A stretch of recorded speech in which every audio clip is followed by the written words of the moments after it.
आज हम इंग्लिश के यूनिट नंबर 5 डैफोडिल्स के बारे में पढ़ेंगे।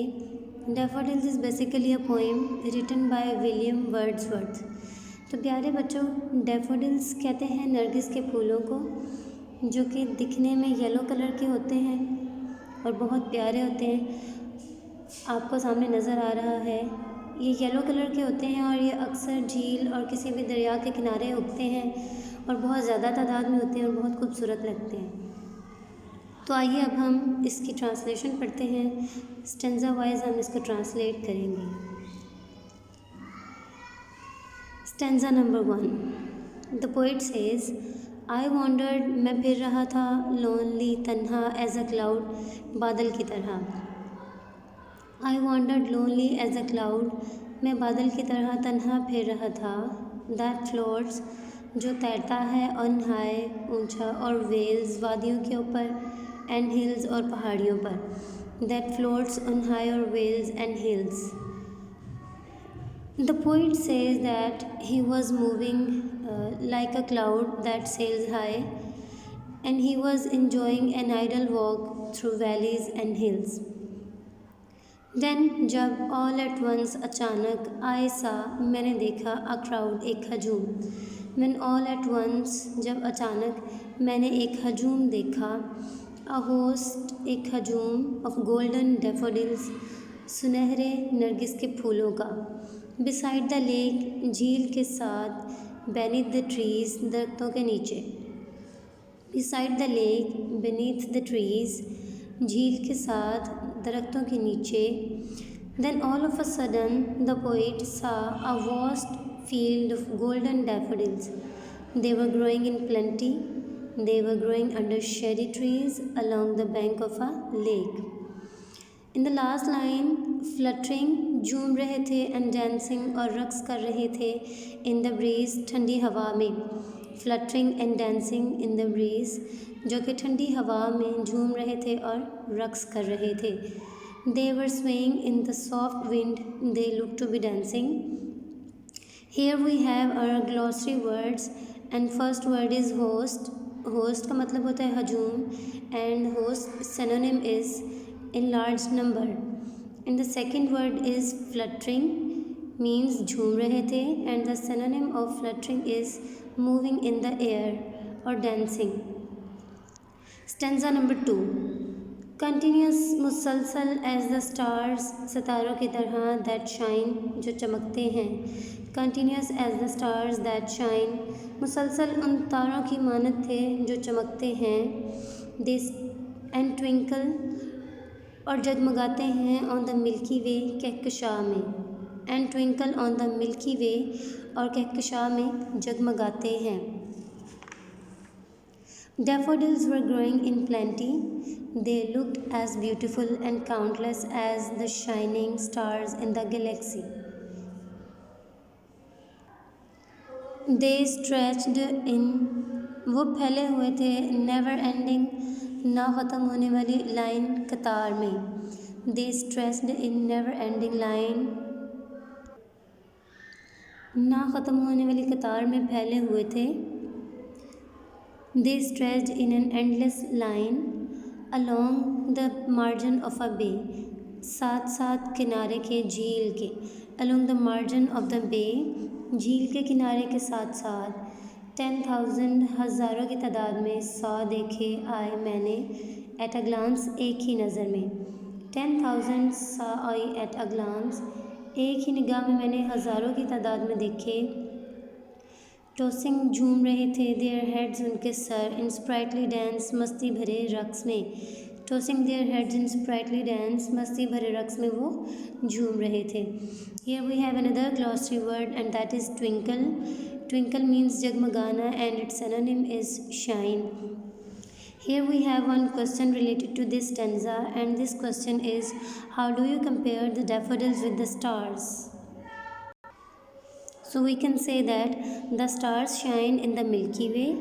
They shine in an endless line. Likewise, the daffodils looked beautiful. They were growing in an endless line along the lake. Thus the poet compares the two.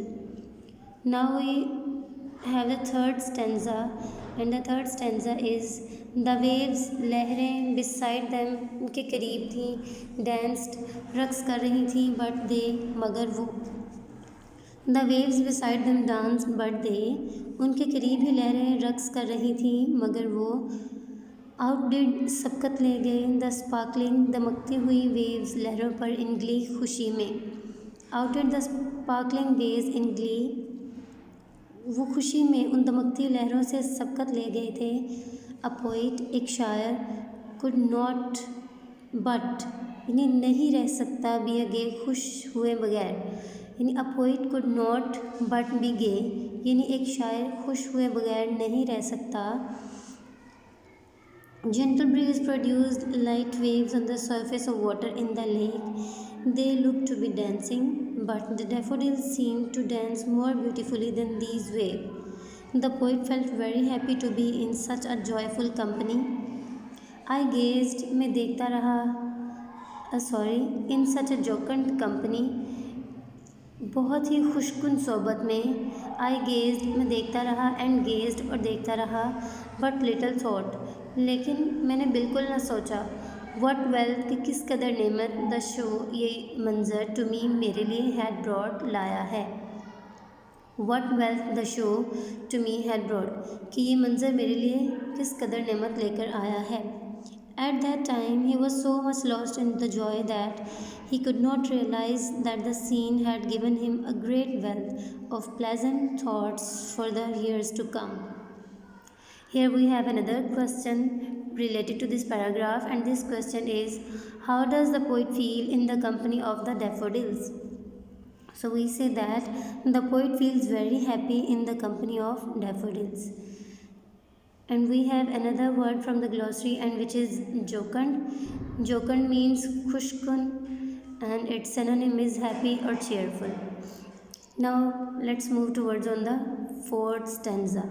For oft अक्सर when on my couch जब मैं अपने बिस्तर पर लेटता हूँ For oft when on my couch I lie क्योंकि अक्सर जब मैं अपने बिस्तर पर लेटता हूँ The poet says that the joyful moment has become a part of the poet's memory. In vacant or in pensive mood, vacant खाली और in pensive mood यानी गमगीन सोच में, in vacant और in pensive mood कि जब खाली जहन के साथ या गमगीन सोच में गर्क होकर दे फ्लैश वो कूदते हैं या आ जाते हैं अपॉन दैट इनवेयर्ड आइज चश्मे तसव्वुर में they flash upon that inward eyes अचानक वो मेरी चश्मे तसव्वुर में आ जाते हैं यानी वो उन फूलों की बात करते हुए कह रहा है कि जब मैं अपने बिस्तर पर लेटता हूँ और गमगीन और खाली सोच के साथ होता हूँ तो मेरे चश्मे तसव्वुर में वही नरगिस के फूल आ जाते हैं विच इज़ द ब्लिस जो कि राहत है ऑफ सॉलिट्यूड तन्हाई की which is the bliss of solitude जो कि मेरी तन्हाई में राहत है एंड देन माई हार्ट और फिर मेरा दिल विद प्लेयर खुशी के साथ फिल्स लबरेज हो जाता है या भर जाता है एंड डांसेस और रक्स करने लगता है विद द डैफोडिल्स नरगिस के फूलों के साथ and dances with the daffodils और नरगिस के फूलों के साथ रक्स करने लगता है। Sometimes the poet is in thoughtful mood and sometimes he is void of any thoughts.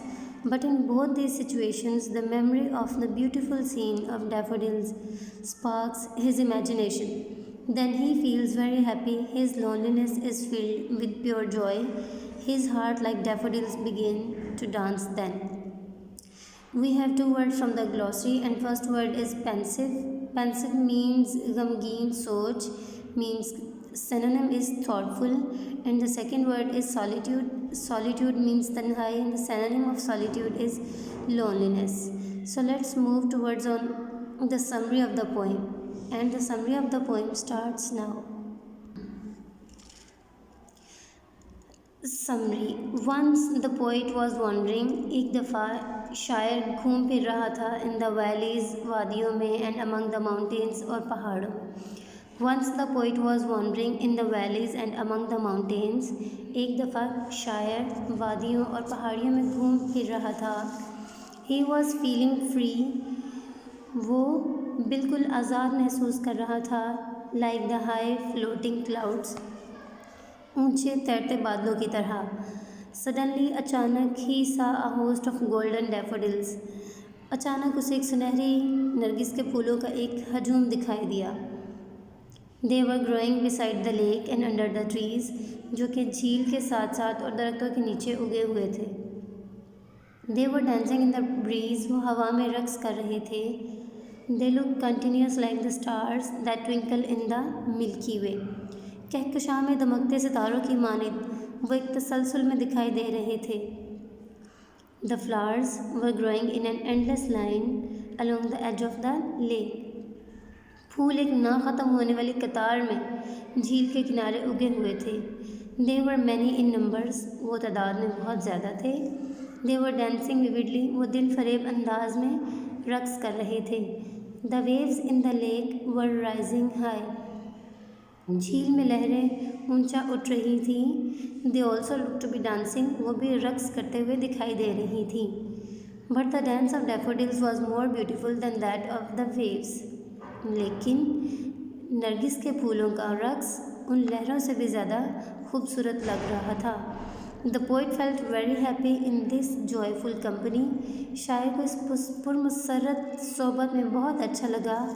He continued gazing at the scene, वो इस मंज़र को मुसलसल तकता रहा।